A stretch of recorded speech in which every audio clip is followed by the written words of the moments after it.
To define democracy for Nigeria different from the original definition of democracy. You know, concern me.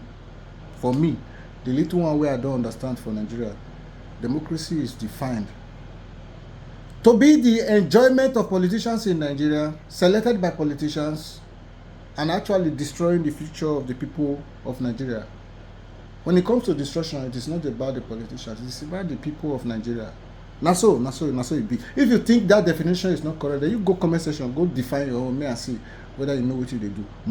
Now make all of us they suffer for Nigeria. So want correct me. Correct Tinubu. Want to correct me now. Correct Tinubu may hear you. Correct Tinubu. Correct INEC chairman.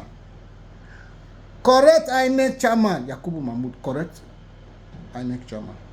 I mean one correct. Leave her.